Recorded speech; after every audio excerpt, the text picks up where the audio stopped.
Bonjour à tous, bienvenue dans ce nouveau webinaire organisé par lepetitjournal.com, le journal des Français et francophones à l'étranger que vous connaissez évidemment tous bien. Je suis ravi de vous accueillir aujourd'hui avec Karine Day et Catherine Turban pour parler de HEC Montréal. HEC Montréal rejoignez un campus inspirant, accueillant et inclusif. Le thème de notre webinaire aujourd'hui, vous êtes déjà quelques-uns assez nombreux à nous avoir rejoints. Je vous en remercie. Donc, on va avoir à peu près 45 minutes, une petite heure ensemble.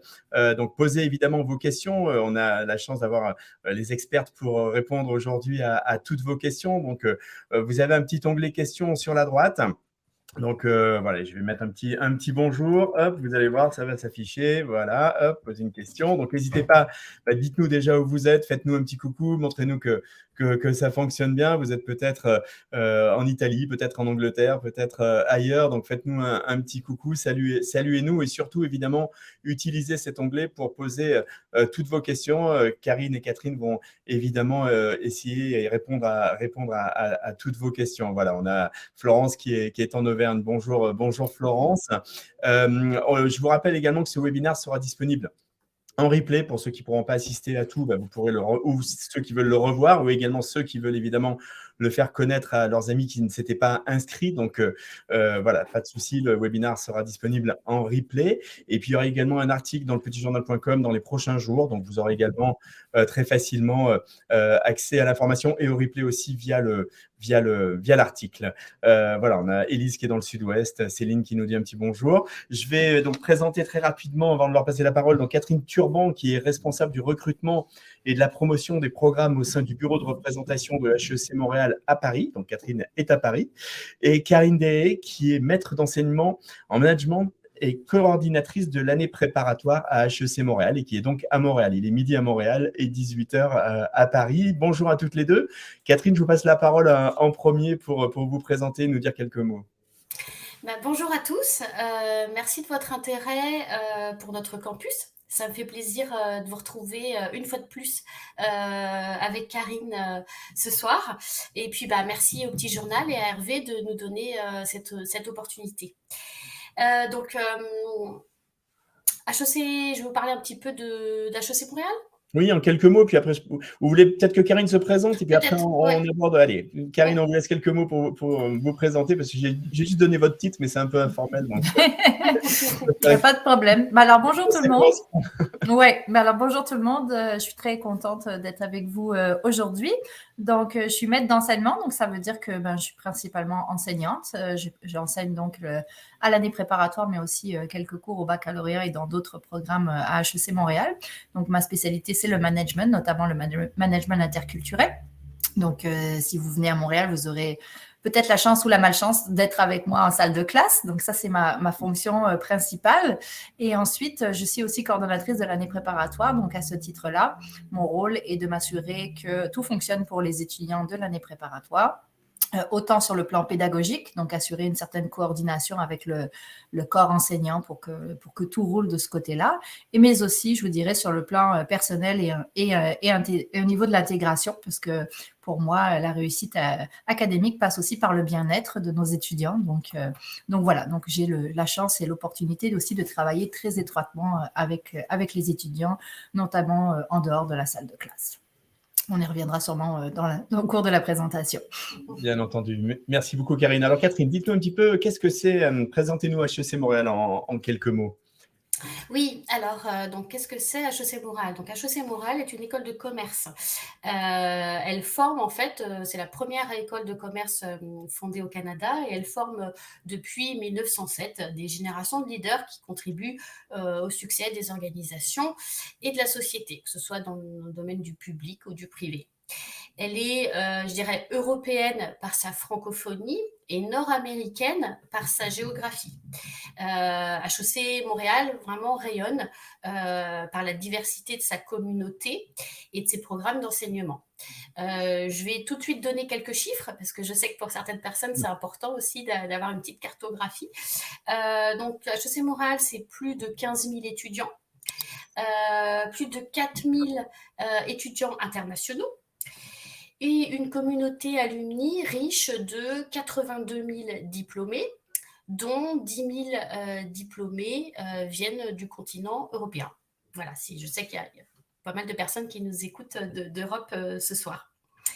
Il faut savoir que par rapport au programme, on a 3 cheminements possibles pour notre programme du baccalauréat en administration des affaires. Bien sûr, on le développera un petit peu plus, un peu plus tard lors de la présentation, donc en anglais, français, espagnol. On a aussi 31 spécialisations qui sont proposées pour le programme de MSc.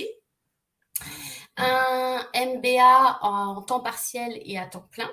Et puis, on a aussi également des formations un petit peu plus professionnelles, qui sont des DES et des certificats. Donc, tout ceci, bien sûr, vous pourrez le retrouver sur le site de l'école en détail. Voilà. Vous verrez aussi que HEC Montréal détient les 3 agréments prestigieux dont peu d'écoles de commerce détiennent en fait dans le monde, moins de 1%. Donc je vous laisse aussi voir sur notre site en fait de quoi il s'agit.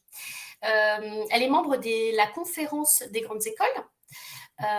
Donc je sais que c'est une question qui est importante puisque ça montre en fait qu'il y a quand même un grand lien avec l'Europe. Moi j'assiste par exemple au groupe de travail de cette conférence. Donc HEC Montréal est bien au courant aussi de ce qui se passe au niveau de l'éducation en France et en Europe. Voilà, alors ça c'était une petite présentation sur la cartographie. Je vais juste continuer un tout petit peu, Hervé, juste pour expliquer un petit peu l'état d'esprit. Bien sûr. Donc à HEC Montréal, en fait, on apprend à devenir un citoyen du monde, responsable et engagé. Par exemple, donc HEC Montréal est engagée sur la voie du développement durable. Elle travaille c'est un campus vert. Vous le verrez bien sûr si vous avez l'occasion de faire une visite guidée ou voilà quand vous arrivez sur le campus. Mais elle travaille sur un projet de permaculture et de la biodiversité des plantations. Vous aurez peut-être l'occasion de visiter son toit, par exemple. Et puis, elle est entourée d'une forêt nourricière de plus de 4000 mètres carrés. Voilà. C'est rassurant de savoir, alors surtout s'il y a des parents aussi qui nous écoutent ce soir, que la communauté étudiante HEC Montréal évolue dans un cadre de travail et de vie bienveillant. Je dirais qu'à Montréal, en tout cas au cadre d'HEC, personne ne juge et tout le monde est le bienvenu. Le tutoiement fait partie des règles de vie. Je dirais qu'il y a une ouverture d'esprit très présente. Alors bien sûr, ça, Karine vous le détaillera un petit peu plus tout à l'heure. Mais il est vraiment important de noter qu'à HEC Montréal, on souhaite offrir à la communauté étudiante un campus respectueux et avec des personnes ouvertes aux différences. Voilà. Et puis au final, je dirais qu'à HEC Montréal, on apprend bien sûr un programme académique, hein, on se forme à une spécialité, à un futur métier, mais on apprend surtout à développer la confiance en soi, la gestion de soi-même, et puis s'ouvrir vers les autres. Voilà. Très bien. Un beau programme. Merci pour cette introduction, Catherine. Bienvenue à Dorine qui est en Roumanie. N'hésitez pas à poser vos questions, les internautes. Hein. On a à peu près 3/4 d'heure. Donc, écoutez, profitez-en. Vous avez certainement pas mal de questions par rapport à votre orientation, ou vous, les parents, également par rapport au choix d'orientation de vos élèves et à leur possible intégration à HEC Montréal et voyage étudier au Canada. Donc, c'est le moment effectivement de profiter de la présence de Karine et Catherine pour répondre à ces questions. Moi, j'avais une question, Catherine, qui concernait en fait la place de la dimension internationale au sein de l'école, parce qu'on comprend bien, vous avez donné des chiffres qui j'allais dire, parlent d'eux-mêmes, mais je pense que c'est vraiment dans l'ADN de HEC Montréal, l'international. Oui, le volet international est très important à HEC Montréal. Il faut vraiment se dire que vous allez étudier dans un environnement multiculturel. Il faut savoir que l'Afrique est le premier continent représenté, suivi de l'Europe et puis de l'Amérique latine. Et puis ensuite, HEC Montréal se démarque aussi par son offre à l'international, donc dédiée aux étudiants. Elle possède le programme le plus important d'échanges internationaux au Canada. Donc, comme je disais tout à l'heure, hein, on accueille à peu près 4000 étudiants par année qui viennent d'environ 150 pays différents. Alors, 10 Nations Unies. donc voilà, donc il y a ces programmes bien sûr d'échange qu'on connaît. Il y a bien sûr des doubles diplômes aussi qui ont été mis en place, donc au niveau du BAA, mais aussi de la MSC. Donc un accord qui a été signé il n'y a pas si longtemps que ça, donc avec l'EM Lyon, l'université de Bocconi en Italie, parce que je crois qu'il y a quelqu'un qui nous écoute d'Italie, l'université de Lancaster au Royaume-Uni, et puis l'université de Melbourne en Australie. Il y a aussi des programmes, je dirais, un petit peu plus à la carte, des programmes immersifs. Et puis, une mobilité virtuelle qui a été créée suite à la pandémie. Voilà. Très bien. Alors, on a un petit message sympa de Florence qui est venue avec son fils à Montréal à la Toussaint, qui a trouvé que le site a été magnifique. Et effectivement, je le connais, donc c'est vrai aussi. Vous l'avez bien décrit. Et voilà, son fils est très motivé pour le BAA. Florence, en plus, elle est venue au bon moment parce qu'à la Toussaint, je pense que c'est l'automne avec les feuilles des arbres, ça doit effectivement être splendide. Catherine, est-ce que vous pouvez nous dire un mot sur justement le BAA, le programme post-bac proposé par HEC Montréal, et à quel type de profil s'adresse ce cursus? Oui, alors, donc on parle plus au Québec du coup de BAA, oui. Voilà, pour la francophonie est bien représentée. Donc, il faut savoir, donc voilà, donc c'est un programme en 4 ans, si on prend en considération donc l'année préparatoire. Donc, c'est vraiment une approche multilingue. Donc, comme je disais tout à l'heure, avec 3 cheminements possibles, français, anglais, espagnol. C'est une formation pluridisciplinaire qui est vraiment reconnue partout dans le monde. On a un taux de placement qui est à plus de 90%. Parce que ça, je sais que c'est aussi une question importante pour les parents aussi. Et puis, voilà, donc il y a à peu près 15 spécialisations qui sont proposées. Ça peut être l'entrepreneuriat, le marketing, le développement durable. Et puis, je dirais, ce qui se distingue à HEC Montréal sont des petites cohortes. Karine, bien sûr, en parlera, où voilà, chacun peut avancer selon un rythme vraiment progressif. Et puis, c'est aussi un programme à la carte, par justement la variété des spécialisations qui sont proposées, et puis aussi ce que je disais tout à l'heure au niveau de l'international, avec les programmes d'échange qui sont proposés, on a aussi ce qu'on appelle Campus International, qui est un programme en fait de 2 semaines sous la forme d'un stage à l'étranger. Voilà, donc il s'adresse à bien sûr des profils complètement différents. Après, on le verra un petit peu plus tard quand je vais parler des questions d'admission. Bien sûr, nous, on demande l'option mathématiques pour pouvoir intégrer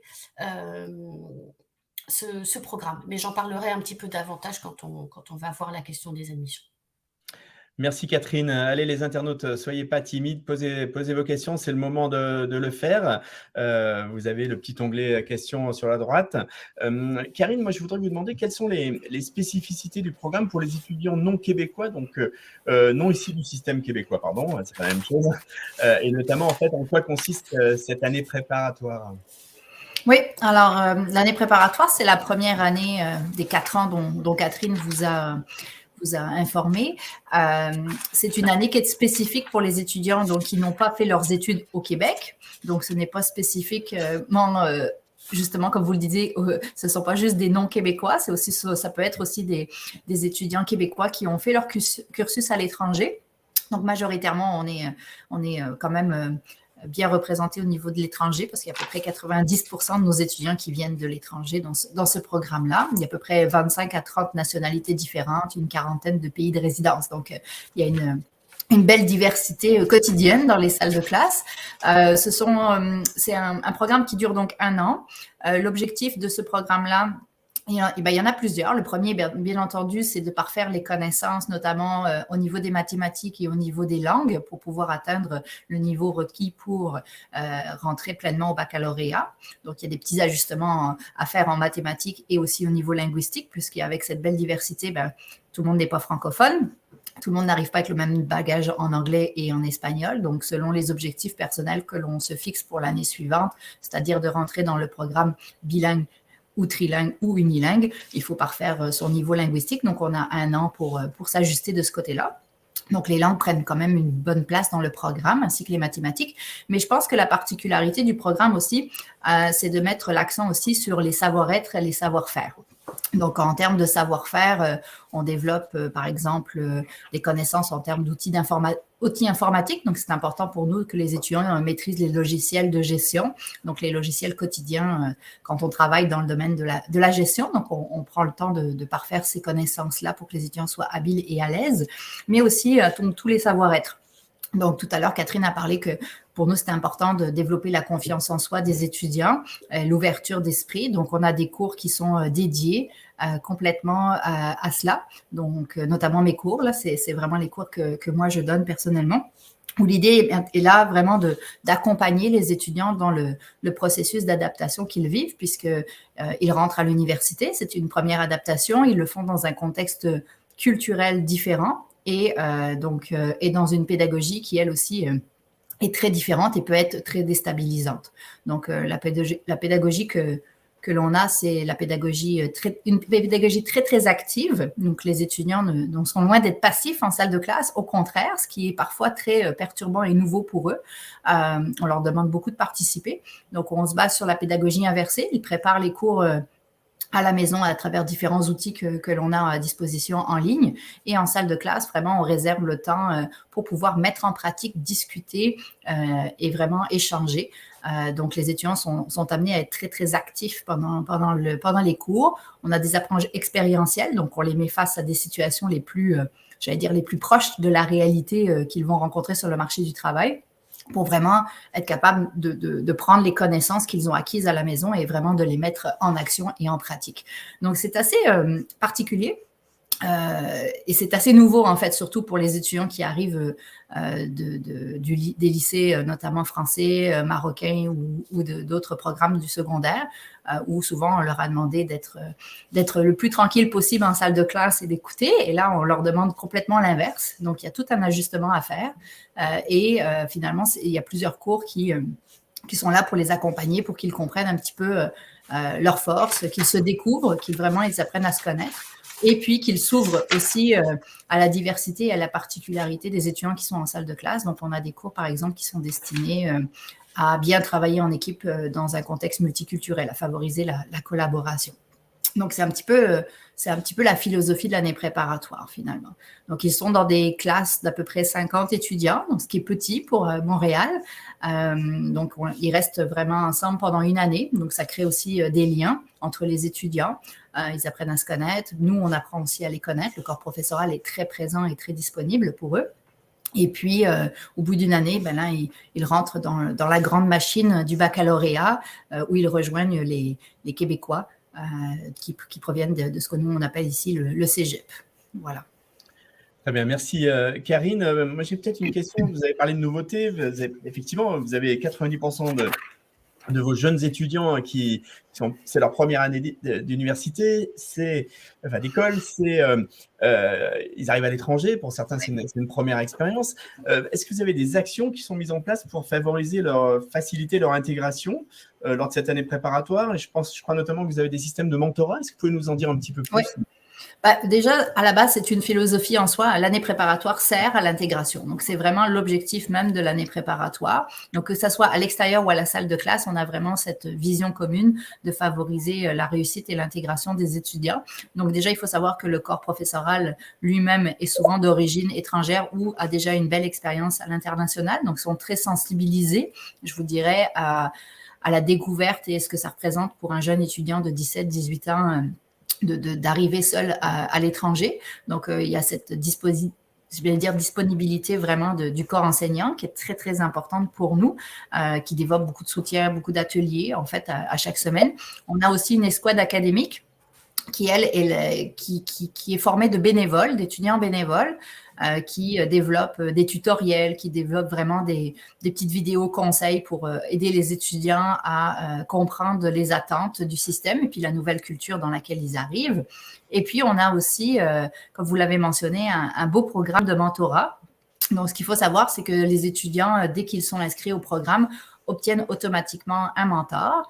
Le mentor, c'est un étudiant qui est passé par l'année préparatoire, qu'on forme, qu'on encadre et qui finalement va les accompagner dans tous les défis, que ce soit académiques, personnels et culturels pendant toute la première année. Donc, on est très chanceux. On a quand même, cette année, par exemple, on a 150 bénévoles qui nous aident. Donc, c'est quand même important pour 260 étudiants. Donc, vous voyez, ça représente un très bon ratio. Et donc, ils sont là et vraiment, ils s'investissent beaucoup et ils veulent redonner ce qu'ils ont reçu eux-mêmes dans les années précédentes. Donc, ça crée une belle dynamique et une belle famille autour des étudiants. Donc, il y a vraiment cet esprit très familial. On est une grande école, mais on est quand même petit aussi. Donc, ça nous permet vraiment de garder ce juste milieu entre la belle diversité, les nombreuses possibilités qui se présentent, mais aussi d'avoir quand même ce petit sentiment de faire partie d'une petite famille. Donc, ça, c'est extrêmement important pour nous. Puis, on a le service aux étudiants aussi, avec qui je collabore chaque semaine. Vous voyez, là, il y a 2 semaines, aujourd'hui, on a eu quelques flocons encore ce matin. On se prépare à l'hiver et puis on sait que pour des étudiants, l'hiver, c'est toute une expérience. Donc, la semaine dernière, il y avait une sortie magasinage des vêtements d'hiver, une sortie shopping pour le Français de France, n'est-ce pas? Donc voilà, c'est toutes des petites actions qu'on prend. Là, je suis en train de préparer les fêtes de fin d'année. Il y a quelques étudiants qui ne pourront pas rentrer pour les fêtes et on est en train de préparer le jumelage des fêtes de Noël pour que chaque étudiant puisse vivre une expérience dans une famille québécoise, souvent auprès d'employés de l'école d'ailleurs qui se proposent bénévolement à accueillir nos étudiants étrangers, de les emmener dans des chalets, toutes sortes d'expériences qu'ils peuvent vivre pendant les fêtes de Noël. Donc voilà, c'est un peu la philosophie à l'école. Bon, super, c'est une vraie famille, effectivement. Catherine, j'attire juste votre attention parce que vous avez mis 2 liens très intéressants sur le mentorat, mais vous les avez mis dans le chat. Est-ce que vous pouvez les mettre dans les questions? Parce que je suis pas sûr que Oui. Oui, je veux bien parce que je pense que je suis pas sûr que tous nos internautes, je crois que le chat, en fait, ne sert à rien, sauf à nous 3, donc ça va pas nous aider. Mais en revanche, si vous pouvez le mettre dans l'onglet questions, ça sera parfait. Alors, on commence à avoir les premières questions des internautes. Une question pour vous, Karine, c'est Guillaume qui la pose. Il demande si l'année préparatoire est comparable aux écoles préparatoires françaises et quel est le taux de sélection. Alors, je pense que si j'ai bien compris, c'est pas comparable, mais vous Non. avez un petit peu pourquoi et peut-être parlez-nous un petit peu aussi de la sélection. Oui, d'abord, ce qu'il faut comprendre, c'est que j'ai fait les fameuses prépas en France moi-même, donc je suis bien placée pour voir que c'est pas du tout comparable. On n'est pas du tout dans la même philosophie, donc je pense que la philosophie à l'école, c'est vraiment de préparer et non pas de sélectionner. Donc ça, c'est vraiment important. Je pense qu'en France, on n'est pas dans les mêmes objectifs, même si on prépare à des concours, il y a quand même une sélection à la fin des 2 ans. Ici, vraiment, quand vous rentrez à l'année préparatoire, on fait tout pour favoriser votre réussite. Donc, on est vraiment dans de l'accompagnement personnalisé. Catherine parlait de l'importance pour nous de respecter le rythme des étudiants. Donc, on va arriver avec des étudiants qui vont avoir plus ou moins de faiblesse en mathématiques, en langue notamment, ou dans mon cours d'ailleurs. Et puis, on va vraiment aller les accompagner pour faire en sorte qu'ils réussissent. Donc, on est vraiment dans cette philosophie bienveillante et accompagnante. C'est pas ce que j'ai vécu moi personnellement en année préparatoire en France, mais oui, c'est très différent. Donc, en fait, en termes de sélectivité, je vous dirais que la sélection, elle se fait, puis Catherine va pouvoir vous en parler en amont, c'est-à-dire vraiment pour rentrer dans le programme, où là, on a des exigences importantes. Mais ensuite, une fois que l'étudiant rentre dans le programme, on fait tout pour le garder. On n'a aucun intérêt, en fait, d'avoir une sélection. C'est un investissement pour venir à l'étranger pour 4 ans. Donc, on veut garder nos étudiants dans le programme le plus longtemps possible. Et je vous dirais qu'à partir du moment où les étudiants font un effort constant, régulier, qu'ils montrent une ouverture au changement, qu'ils développent leur autonomie, ça se passe très, très bien pour la très grande majorité de nos étudiants. Il n'y a pas vraiment de sélection qui se fait. Après, ce qu'il faut savoir, c'est que ce sont des étudiants de 17, 18 ans, qu'à 18 ans, on peut changer d'avis, qu'on ne connaît pas encore vraiment ce que c'est que la gestion, que parfois on réalise que finalement on veut faire de l'ingénierie, qu'on veut faire de la communication, qu'on veut faire autre chose. Et là aussi, mon travail, c'est de m'assurer que tout le monde se sente bien. Donc, si un étudiant, finalement, en cours de route, décide que finalement HEC Montréal et la gestion, c'est pas ce qui lui plaît, on va aussi l'encourager et le guider vers un programme dans lequel il va se sentir bien. Donc, je vous dirais que oui, on perd quelques étudiants, entre autres pour cette raison-là. Et puis, la vie aussi continue. Et puis, quand on est loin de sa famille et de l'étranger, parfois, il se passe des événements hors de notre contrôle qui peuvent affecter notre bien-être et puis notre réussite. Donc, ça, c'est aussi possible que des étudiants puissent se mettre en échec dans cette situation-là. Puis là aussi, on les accompagne. Et puis, je vous dirais que quand c'est des événements hors contrôle des étudiants, on a quand même une ouverture à les reprendre l'année suivante et puis à les réintégrer dans le programme. On a encore une fois aucun intérêt à faire en sorte que nos étudiants ne réussissent pas du tout de leur année. Donc, Guillaume, comme vous pouvez voir, c'est très loin de la philosophie des prépas françaises. Très bien, merci Karine. On a plusieurs questions, on a quelques questions concernant, on va dire, la poursuite d'études. Ça tombe bien, c'est une question que j'allais vous poser, Karine, mais on va prendre les questions des internautes. Claire demande, à l'issue des 4 années, quelles sont les différentes possibilités offertes aux étudiants? Quelle poursuite d'études est envisageable à HEC même ou à l'étranger? Je pense que Catherine va être plus amène à répondre à cette question-là pour l'étranger. Ouais. Oui. Alors, bien sûr, la poursuite d'études, c'est un point important. Il faut savoir que après le baccalauréat en administration des affaires, on a pas mal de nos étudiants qui décident de rentrer tout de suite dans le monde du travail. Donc, c'est tout à fait possible de travailler après le BAA, mais on en a, on dirait à peu près 60% qui décident de continuer sur la zone Europe, qui décident de poursuivre leurs études. Alors là, en fait, j'ai envie de vous dire, tout est possible. Certains trouvent une MSc ou une maîtrise sur notre campus qui leur plaît, qui correspond à la spécialité qu'ils recherchent. Dans ces cas-là, ils restent chez nous. Et puis, on a d'autres étudiants qui décident peut-être aussi de rentrer en Europe, de rentrer chez eux, et ils postulent pour des masters, Master 1, Master 2, en France, à Londres, en Italie. Voilà. Donc, je dirais vraiment... Ça dépend vraiment de votre choix. Mais voilà, le BA est en tout cas reconnu en tant que diplôme. Donc, vous pouvez bien sûr tout à fait postuler pour une poursuite d'études ou alors vous insérer directement dans le monde du travail. Alors, on a une question de Marina qui ne concerne pas le BA, mais on va quand même en profiter pour lui répondre. Elle est étudiante en 4e année de physique en Espagne. Elle est intéressée par la maîtrise chez vous en management et développement durable. Et elle aimerait savoir s'il est possible de rentrer dans ce master après avoir obtenu son diplôme ou si elle a besoin d'une formation préalable.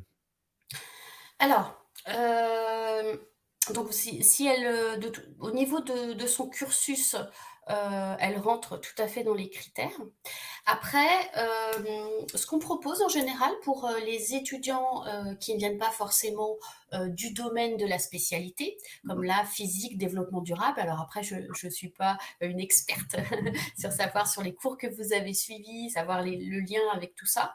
Mais on propose, avant l'entrée en MSc chez nous, un micro-programme qui est en fait un cours de remise à niveau qui démarre en général qui dure à peu près un trimestre et qui permet justement aux profils des fois un petit peu différents ou qui ne rentrent pas exactement dans le cadre de la spécialité de rejoindre le cursus. Très bien. Voilà. Allez, on arrive à peu près la moitié de ce webinaire, hein. Les internautes, posez bien vos questions avec l'onglet questions. Karine, moi j'avais une question qui concernait en fait la gestion de la crise sanitaire chez HEC Montréal. Comment vous avez accompagné les étudiants? Comment ça s'est passé? Parce que, comme partout, évidemment, le Covid a rebattu les cartes. Il a fallu s'adapter. Comment ça s'est passé chez vous? Oui, on a eu de belles années intenses, comme tout le monde. C'est sûr que dans un programme qui est destiné à l'international, c'est tout un défi en fait d'adaptation. Donc, la première année, je vous dirais, je ne parlerai pas de cette rentrée de l'automne-là, mais de l'année précédente, nos étudiants ont suivi leur cours 100% en ligne pendant 1 an. Donc, il a fallu, nous, le corps professoral, s'adapter extrêmement rapidement. On a eu beaucoup de formations. Je vous dirais que moi-même, la pente a été assez ardue en termes d'apprentissage. Il a fallu vraiment s'adapter et apprendre toutes les nouvelles technologies possibles pour animer nos salles de classe en ligne. On a eu vraiment une très, très belle collaboration, je vous dirais, du corps professoral qui ont vraiment embarqué et puis qui ont vraiment participé pleinement à ce processus-là. Donc, on a acquis une belle expérience de développement de cours en ligne, pour le coup, d'une façon assez intense, mais je vous dirais qu'on est bien prêt. On a aussi... pour moi, c'était très important aussi de travailler l'accompagnement. Vous avez bien compris que ça fait partie de notre philosophie et puis que c'est au cœur de l'année préparatoire. Donc, c'était une grosse préoccupation pour moi de me dire que mes étudiants allaient chacun dans leur chambre à l'international, de leur côté, un petit peu partout dans différents pays. Donc, on a mis en place beaucoup d'activités en ligne, mais aussi, on a aussi regroupé nos étudiants par zone géographique. On les a informés de qui était où. Donc, je sais aussi qu'il y a des étudiants qu'on pu se rencontrer à l'étranger, développer des liens. Donc, on a mis beaucoup d'activités comme ça en parallèle. Et puis, on a aussi revu un peu toute la structure de notre programme pour ajuster les horaires de cours en fonction du décalage horaire. On a par exemple une professeure de mathématiques qui a accepté de donner un cours à 6h30 le matin ici à HEC pour que ça soit plus acceptable en termes d'horaire auprès des étudiants, parce qu'on avait des étudiants qui avaient jusqu'à 13 heures de décalage horaire. Donc, vous imaginez bien que même si le cours est à midi, ça représentait tout un défi. Donc, on a eu beaucoup d'ajustements. Les étudiants, je vous dirais, ont fait preuve d'une très grande résilience. Ils ont vraiment embarqué avec nous. Ils ont vraiment été nos partenaires dans tout ça. Et puis ça s'est soldé par finalement un très beau taux de réussite de notre année préparatoire. Le défi cette année a été un petit peu différent. On était plus dans un défi en termes de délai d'immigration parce qu'avec la fermeture, avec le confinement, les étudiants ne pouvaient pas se déplacer pour faire certaines démarches d'immigration dans les bureaux un petit peu partout dans le monde. Donc, ça a pris du retard. Et le défi, c'était que nos étudiants puissent arriver à temps sur le campus. C'était vraiment notre volonté de ramener le plus possible d'étudiants sur le campus parce que ça fait partie de l'expérience. Hein. On fait des études à l'international, mais aussi pour vivre pleinement la vie québécoise. Donc, c'était très important pour nous de les ramener le plus vite possible. Donc, ce qu'on a fait, on est allé vraiment, on a vraiment organisé nos groupes et nos classes en fonction des défis que chaque étudiant pouvait avoir, soit en termes d'immigration, soit en termes de flexibilité par rapport à l'accessibilité au vaccin, parce qu'on avait des étudiants qui, dans certains pays, ne pouvaient pas avoir accès au vaccin, donc ça compliquait l'arrivée au Canada. On avait des frontières qui étaient parfois un petit peu instables. Donc, on a tout organisé nos groupes et nos classes en fonction de ces défis-là, ce qui a fait qu'à l'automne dernier, donc là au mois d'août, on a eu 3 classes sur 6 qui ont pu commencer directement en présentiel, donc la moitié de nos étudiants. Et ensuite, moi, ce que j'ai fait, c'est que les 3 autres groupes étaient répartis en fonction de... On n'a pas joué aux devinettes, mais disons qu'on a placé nos étudiants de façon stratégique dans des groupes. Et puis, on a eu finalement un groupe qui a basculé. Donc, ils ont tous commencé en ligne et ils ont basculé progressivement. Donc, un groupe mi-septembre, un groupe début octobre. Et puis, le dernier groupe là est arrivé fin octobre et a commencé ses cours en présentiel en novembre. On a tout calculé ça en fonction des examens, des rythmes de l'année. Et puis là, je vous dirais qu'on est très, très content d'avoir 100% de notre promo en salle de classe. Et on a bien hâte de faire tomber le masque là, pour pouvoir retourner pleinement à la normale. Là, on se croise les doigts pour le mois de janvier, là, finalement. Très bien, merci beaucoup. Catherine, j'ai une question aussi concernant, je sais que HEC Montréal est engagé dans une démarche d'inclusion. Vous avez parlé de bienveillance, d'égalité hommes-femmes. Comment se traduisent ces engagements? Quelles sont les actions mises en place au niveau de l'inclusion, peut-être la lutte contre les violences à caractère sexuel, égalité? Alors là, je pense que c'est plus Karine. Oui, Karine. Oui. Je vous disais que pour moi, la bienveillance, l'intégration, c'est vraiment une action quotidienne d'abord, parce que comme on l'a mentionné tout à l'heure, la diversité, elle est dans la salle de classe. Donc, que ce soit la diversité d'ailleurs, elle est linguistique, elle est culturelle, elle est religieuse, elle est en termes d'orientation sexuelle. On parle aussi de neurodiversité. Donc, vraiment, on a vraiment une belle diversité devant nous. Puis, à travers les cours et les actions qu'on prend quotidiennement, c'est certain qu'on encourage nos étudiants à cette ouverture d'esprit, puis d'aller à la rencontre des gens qui sont différents, puis on les accompagne dans ce processus-là parce que c'est pas si facile que ça. C'est beau à dire, mais c'est pas évident. Donc, on les accompagne là-dedans, on les fait réfléchir un petit peu à ce que ça va leur apporter, surtout en termes de gestion.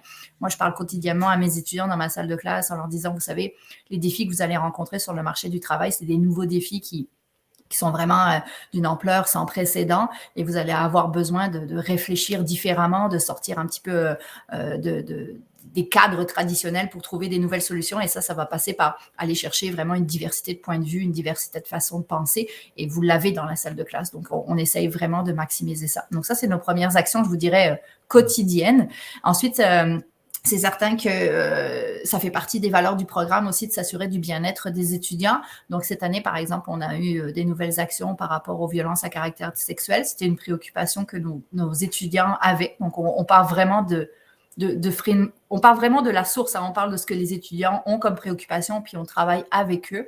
Donc, on a mis tout un programme de sensibilisation. Ça a commencé par à la rentrée au mois d'août, dès leur arrivée, en leur expliquant un petit peu les normes culturelles québécoises par rapport au harcèlement, par rapport à des codes simplement de vie qui peuvent être très différents d'un pays à l'autre, donc de les sensibiliser. On les a revus au mois d'octobre pour, une fois que je dirais qu'ils aient un petit peu plus de vécu sur le campus pour qu'ils puissent comprendre un petit peu ce qu'ils ont observé eux-mêmes, un petit peu de difficultés. On a eu des bons échanges en les mettant aussi en lien avec les associations étudiantes qui organisent des parties, des soirées, parce qu'on sait que c'est quand même un lieu où il se passe beaucoup de choses sur un campus étudiant. Donc, de les sensibiliser aussi à leurs actions, je vous dirais, personnelles, mais aussi collectives, parce que pour nous, c'est important que les étudiants fassent partie de la solution, puis qu'ils comprennent que un campus bienveillant, ça se développe à partir de leurs propres actions personnelles et collectives, et qu'ils ont le pouvoir de faire changer les choses. Donc, on est vraiment dans cette logique-là. Et puis, en janvier, je reviens encore à la charge. Donc, vous voyez, c'est très, très, ça se passe sur une année où là, cette fois-ci, ils vont étudier, ils vont analyser des cas, mais dans une posture de gestionnaire ou de futur gestionnaire. Donc, pour comprendre que tout ça est un petit peu relié aussi à leur futur emploi et que, en tant que futur gestionnaire, ils vont aussi avoir une responsabilité d'instaurer des cadres bienveillants aussi dans leur milieu de travail qui vont aussi faire partie de la solution à ce moment-là. Donc, on est vraiment dans cette logique-là de continuité, de sensibilisation. Puis, ça, c'est un exemple de programme qu'on met en place sur toute l'année, à l'année préparatoire, mais aussi dans d'autres programmes. Donc, on parle de violence à caractère sexuel, on parle aussi d'intégration des étudiants minoritaires, on parle vraiment de beaucoup, beaucoup de sujets. Voilà. Parfait, super. Alors, une question de Céline qui voulait évoquer les stages. Est-ce que vous nous parlez un petit peu des stages? Je crois, Catherine, que vous souhaitez répondre à Céline. Oui, tout à fait. Oui, bien sûr, les stages font partie intégrante du programme. Alors, bien sûr, pendant l'année préparatoire, on ne conseille pas, bien sûr, de faire un stage parce que voilà, c'est une période d'adaptation, comme l'a expliqué vraiment Karine. Mais après, voilà, des stages sont proposés pendant les 3 années du programme. Ça peut être en première année un stage découverte. Et puis ensuite, quand vous avez aussi votre spécialisation, là, des stages beaucoup plus professionnels. Et sachant qu'à la fin du programme, comme dans le système français, la majorité même du système européen, vous avez des stages de fin d'études de 6 mois qui peuvent être renouvelables. Voilà, donc c'est tout à fait similaire. C'est vrai que la notion de stage en soi n'existe pas au Québec, mais en tout cas, elle est proposée à HEC Montréal. Mais ça tente à changer quand même aussi, Catherine. Je vois là, moi, ça fait 20 ans que je suis à l'école et je dirais que oui, c'était le cas il y a 20 ans parce que ce qu'il faut savoir, c'est que les jeunes Québécois travaillent beaucoup à temps partiel, donc ils acquièrent de l'expérience de travail en dehors de leurs études dès leur plus jeune âge. Donc, il y a quand même un décalage qui se crée, notamment avec les étudiants qui arrivent de l'étranger. Donc, nos étudiants sont aussi de plus en plus portés eux-mêmes à travailler à temps partiel à côté de leurs études, donc ce qui est assez intéressant. Ils se plongent vraiment dans cet univers du monde du travail. Mais de plus en plus, on voit aussi de belles offres au Québec aussi, Catherine, en termes de stage. Je pense que on est en pénurie de main-d'œuvre au Québec et que les entreprises ont bien compris que c'était aussi un bon moyen de recruter des bons candidats. Donc, de plus en plus, les offres de stage se développent aussi à Montréal. Je vous dirais que là, ça change, ça évolue beaucoup. Vous avez peut-être un service stage. Je vois que Céline demande si c'est l'école qui Oui, place les élèves. oui, voilà. Oui, on a un service de gestion de carrière qui s'appelle donc le SGC, donc qui place bien sûr les étudiants. Et j'en profite justement pour glisser que donc moi, au bureau de Paris, j'ai une collègue qui donc est responsable des relations entreprises et carrière et qui donc place environ 200 étudiants par an en stage. Voilà, donc bien sûr, il y a un suivi, il y a du coaching, la préparation aux entretiens. Donc voilà, il n'y a pas de souci, on ne vous laisse pas seul, en tout cas dans cette démarche. Il y a vraiment, je sais qu'à Montréal aussi sur place, il y a des ateliers qui sont organisés. Et puis, on a bien sûr aussi des partenariats avec les entreprises. Allez, on va prendre une question de Claire qui demande, une question pour Catherine. Quelles sont les conditions pour rentrer en première année, donc dans l'année préparatoire? Quelle moyenne générale il faut en première, en terminale? Quelle moyenne il faut en spé maths? Alors, est-ce que vous regardez les notes déjà? Comment ça se passe? Alors, en fait, en soi, les conditions d'admission, elles sont quand même assez simples. À HEC Montréal, dans le sens où il n'y a pas de concours à passer, il n'y a pas d'entretien, et puis on ne demande pas une lettre de motivation. En fait, les critères restent les notes. Donc, comme vous l'avez certainement vu, donc on demande en fait vos notes de première et les notes de terminale. Donc, en général, c'est le premier trimestre de terminale puisque pour nous, en fait, vous avez la possibilité, donc pour les internationaux, de déposer un dossier jusqu'au 15 février. Donc là, maintenant, pour cette année, donc ce sera 2022.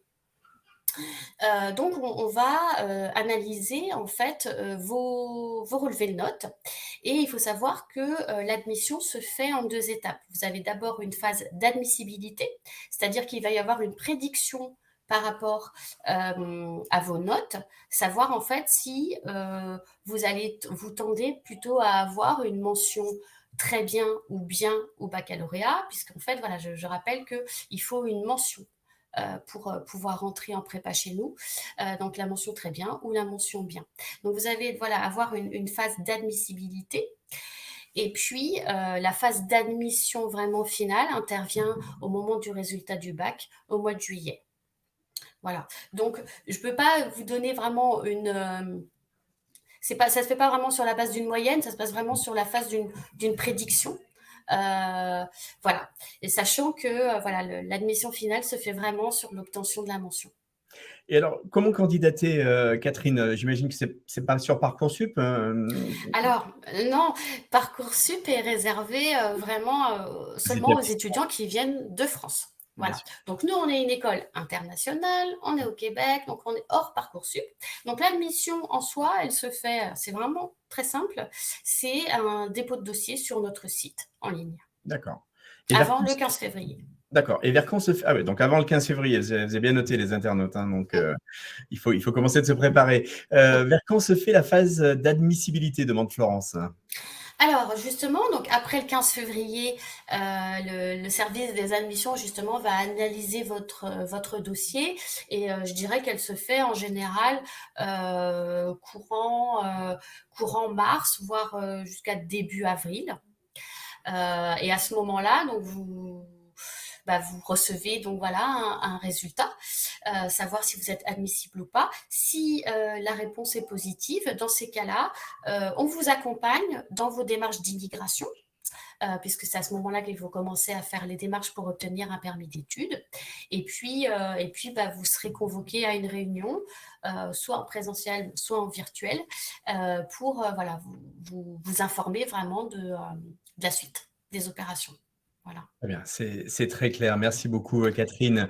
Allez, les internautes, il nous reste une quinzaine de minutes, donc n'hésitez pas à poser vos questions. On a la chance d'avoir Karine et Catherine avec nous encore un petit peu. Karine, moi, je me demandais, en fait, vous qui êtes sur place, à quoi ressemble la vie étudiante à HEC Montréal? Parce que j'ai l'impression que nous, ce qu'on connaît avec nos grandes écoles, avec nos universités en France, hein, je parle en France, ça m'a l'air très différent.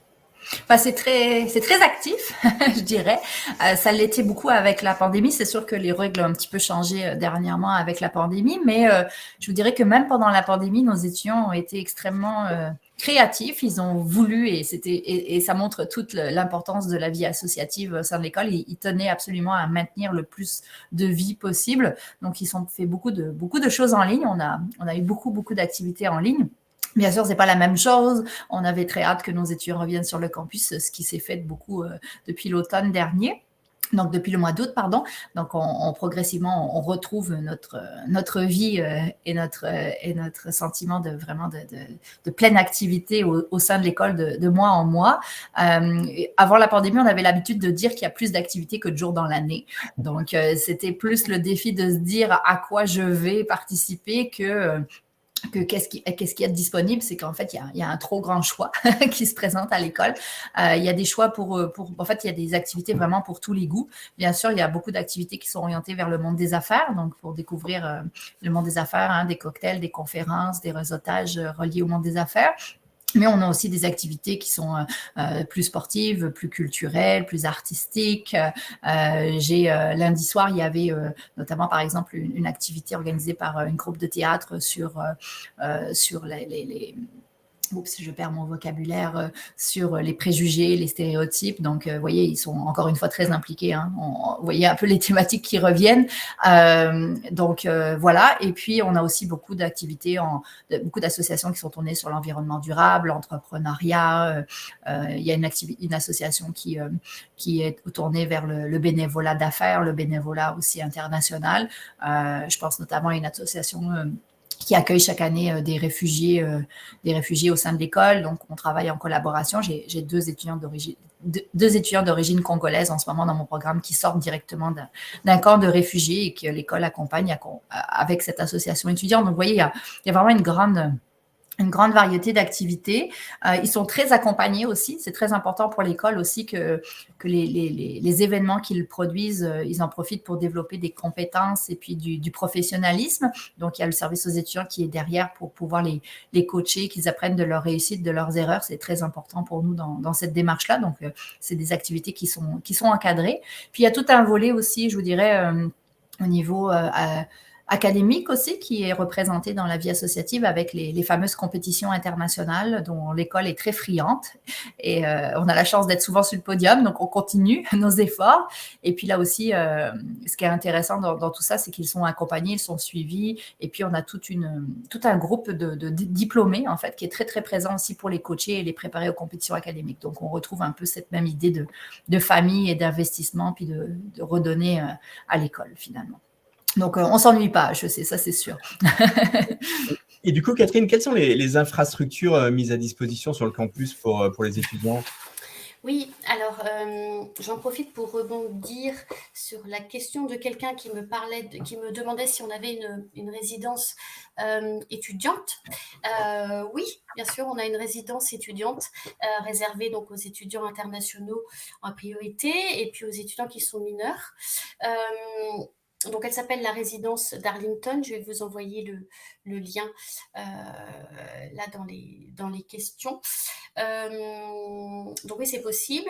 Et puis, il y a aussi, on peut bénéficier de la résidence de l'Université de Montréal, s'il reste de la place. Et puis, pour finir sur la question des résidences, il faut savoir que à la rentrée, au moment avant la rentrée des classes, vous avez en fait une semaine d'orientation, d'information où il y a un atelier, je cherche un logement, je cherche un colocataire. Donc les services aux étudiants de l'école en fait organisent des séances de regroupement où les étudiants qui arrivent seuls peuvent bénéficier d'une aide et puis peuvent aussi rencontrer leurs futurs colocataires selon leur choix défini à l'avance. Donc voilà, pour la question du logement, il ne faut vraiment pas s'inquiéter. L'école vous accompagne et puis on a des infrastructures. Alors ensuite, voilà, en ce qui concerne les infrastructures en général, il y a quelque chose qui est assez drôle, c'est que souvent les étudiants qui rentrent ou les étudiants avec qui je suis en contact sur place me disent écoutez Catherine, c'est comme à la télé, c'est comme dans les séries, c'est un campus à l'américaine. Voilà. Ce qui veut dire en fait que c'est flamboyant c'est neuf, c'est très lumineux, il y a tout sur place. Voilà, donc ça change vraiment peut-être des campus qu'on peut voir en Europe ou des choses plus traditionnelles. Voilà. Alors, on a un complexe sportif qui s'appelle le CEPSOM. Je vais vous envoyer le lien également, qui est donc le campus de l'Université de Montréal, mais auquel donc, nous avons accès. Nous avons aussi une bibliothèque qui fait beaucoup d'envieux puisque c'est la plus grande bibliothèque du Canada. Voilà. Donc ça, c'est quelque chose d'important, surtout quand on est étudiant. On est censé aussi passer du temps à la bibliothèque pour réviser, préparer ses examens. Et puis, on a aussi quelque chose qui est impressionnant. C'est on a une salle des marchés en temps réel. Et là, pour les personnes qui sont passionnées des chiffres, de la finance, c'est quelque chose de plutôt impressionnant. Il faut savoir aussi qu'on a une clinique universitaire avec bien sûr un soutien psychologique qui est très présent. Je le mentionne puisque c'est quelque chose qui a été mis en place aussi bien renforcé durant la pandémie. Et puis donc voilà, donc HEC Montréal, c'est 2 édifices, un édifice donc Côte-Sainte-Catherine pour ceux qui connaissent, et puis un autre d'Essel. Et puis bientôt un 3e édifice qui ouvrira ses portes au centre-ville au mois de septembre. Très bien, que de beaux projets. Je vais vous reposer, Catherine, la question de Guillaume qui demande quel budget prévoir. Je pense que c'est une question importante, bien entendu, entre peut-être les frais de scolarité, la vie à Montréal. C'est peut-être intéressant d'avoir une idée du budget à prévoir. Alors, oui, c'est-à-dire que c'est dur de répondre vraiment d'une façon globale, puisqu'après, ça dépend je dirais, de chacun un petit peu comment on vit. Ce qu'il faut savoir, c'est que, alors donc si vous êtes, je crois que c'est Guillaume, c'est ça qui pose la question? Guillaume, alors bien sûr, si vous êtes de nationalité française ou de nationalité belge, vous bénéficiez en fait de frais de scolarité qui sont réduits, puisque la France et la Belgique ont signé une entente avec le Québec concernant donc, les échanges universitaires. Donc, on a à peu près donc, des frais de scolarité qui sont à un petit peu plus maintenant de 7 000 € pour le programme. Il faut savoir aussi que ensuite il faut se loger, sachant qu'en général les étudiants soit bénéficient d'une chambre à la résidence ou alors ils font de la colocation et que le logement comparé, alors je ne sais pas d'où vous venez Guillaume, mais comparé par exemple à Paris, Londres, c'est beaucoup moins cher à Montréal. Et ça, Karine pourra le confirmer. Ça reste encore, même si je pense que là la tendance aussi est peut-être changée, mais en tout cas ça reste correct. Et puis je dirais que la nourriture aussi pour l'instant reste plus ou moins abordable. Voilà. Peut-être, alors Karine pourra peut-être confirmer. En général, moi, je préviens plutôt les étudiants par rapport aux frais d'électricité qui peuvent être surprenants au départ, puisque l'hiver dure plus longtemps. Voilà, on a besoin de chauffer son appartement. Donc là, voilà, c'est peut-être une dépense auquel on ne pense pas forcément quand on est en France, mais qui est importante quand on arrive sur place. Ou les frais, je pense que la plus grosse surprise, elle est plus en termes de frais de téléphone, parce que les moyens de les télécommunications ici restent très coûteuses par rapport à ce que vous avez en Europe. Là, un forfait comme vous avez là, on n'a pas ça. On va pas pouvoir citer de nom, mais non, oui, c'est vrai qu'on a des offres très réduites en France et c'est pas encore le cas. Je pense que c'est la plus grosse surprise, elle est là, parce qu'en termes d'électricité, on a des coûts d'électricité qui restent très bas. Maintenant, comme tu disais, Catherine, c'est la facture de chauffage qui peut changer. Donc, une des choses d'ailleurs que si vous assistez aux ateliers de la rentrée, on vous recommande, c'est de prendre un logement chauffé pour que la facture revienne au propriétaire. Bien sûr, ça coûte un petit peu plus cher, mais ça évite des dépenses et des surprises, ou de faire ce qu'on appelle ici, nous, un étalement des paiements d'électricité sur l'année pour qu'on paye la même chose en été ou en hiver. Donc, ça permet encore une fois d'éviter d'avoir des factures un peu surprenantes. Donc, il y a des petites astuces comme ça qui font en sorte qu'on peut facilement sauver du budget. Après, le budget en termes de logement, Catherine, tu as complètement raison, c'est vraiment extrêmement variable parce qu'il y a des étudiants qui restent très, très collés sur le campus, d'autres qui s'éloignent un petit peu pour pouvoir sauver un peu d'argent. Il y a des colocations, il y en a qui préfèrent vivre seuls. Donc, le budget est extrêmement variable de ce côté-là. En termes, je te dirais, d'autres coûts, peut-être les coûts de manuel ou des choses comme ça sont assez limités puisque de plus en plus, l'école privilégie, on est un campus vert, donc on essaye de limiter beaucoup la consommation de papier, l'achat de manuels, etc. Donc, il y a beaucoup de choses maintenant qui se retrouvent en ligne. Voilà. Et je rebondis, si vous permettez, Hervé, sur Bien sûr. une question qu'on n'a pas encore eue, c'est la question du froid et de l'hiver. Oui. Et voilà, c'est vraiment une question qu'on me pose, c'est-à-dire quel manteau il faut porter. Est-ce que voilà, c'est aussi des dépenses supplémentaires. Alors je dirais que c'est bien d'avoir voilà quelque chose de chaud. Mais comme le disait Karine, voilà, il y a des braderies qui sont organisées au sein du campus. Voilà, donc là-dessus aussi, vous êtes accompagné, vous n'êtes pas obligé de faire tous vos achats, tout votre shopping en France ou ailleurs avant de partir. En plus, ça prend de la place dans la valise, donc voilà. Oui, puis c'est pas forcément le même. Votre manteau d'hiver pourrait être juste notre manteau d'automne ici, finalement. Donc, il faut être prudent. Et puis, il y a vraiment des bonnes affaires ici à faire au Québec. Je pense qu'on a plus de choix et la variété de prix est aussi peut-être plus intéressante. Allez, on va aborder les toutes dernières questions et la fin de ce webinaire. Je voudrais poser la question d'Éric parce qu'il demande s'il peut faire un master en gestion financière à distance. Et je voulais savoir si vous aviez des programmes à distance, hein, indépendamment d'ailleurs de la gestion financière. Je ne sais pas qui veut répondre.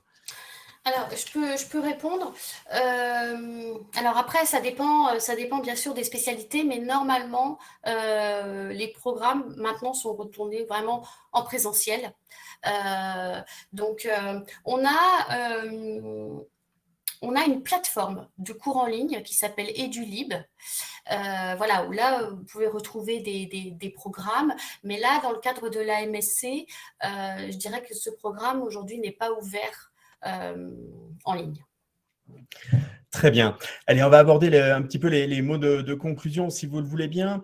Karine, peut-être nous dire en quoi HEC Montréal et le BA représentent vraiment un choix intéressant pour les jeunes expatriés, en particulier les jeunes expatriés français. Quand on a été expatrié dans sa vie, finalement, pourquoi on va bien à HEC Montréal? Je pense que le programme, il s'adresse surtout à des étudiants qui ont envie vraiment de vivre une expérience différente. Je pense qu'il faut vraiment arriver avec cette posture-là, de vraiment chercher la différence, que ce soit en termes de pédagogie, en termes culturels. Donc, il faut vraiment avoir le goût de ça parce que c'est beau sur un bout de papier, mais c'est pas si simple que ça. Puis ça implique beaucoup de changements dans sa vie personnel aussi par rapport à ses liens familiaux, etc. Donc, il faut vraiment avoir ce goût-là. Et puis ensuite, après, ça ouvre tellement de portes qu'on a de la difficulté à les imaginer quand on rentre dans le programme. Je pense que Catherine l'a parlé. Moi, je trouve que la grande force de HEC, c'est toujours comme ça personnellement que je l'ai vécu quand j'étais étudiante, parce que j'ai fait le programme bachelor moi aussi à l'école. Pour moi, HEC Montréal, c'est comme un grand buffet chinois, vous savez. Il y a vraiment, il y a énormément de choses. La philosophie nord-américaine fait en sorte qu'il n'y a rien d'obligatoire, que tout est là, mais que rien n'est obligé et que c'est vraiment à l'étudiant de se prendre en main puis de construire un petit peu son profil. Et je pense que ça, c'est une philosophie qui est très différente de ce que moi, j'avais vécu personnellement en Europe, où parfois on a des obligations. Donc, une fois qu'on a passé les quelques cours obligatoires, on est vraiment dans la construction de son propre profil.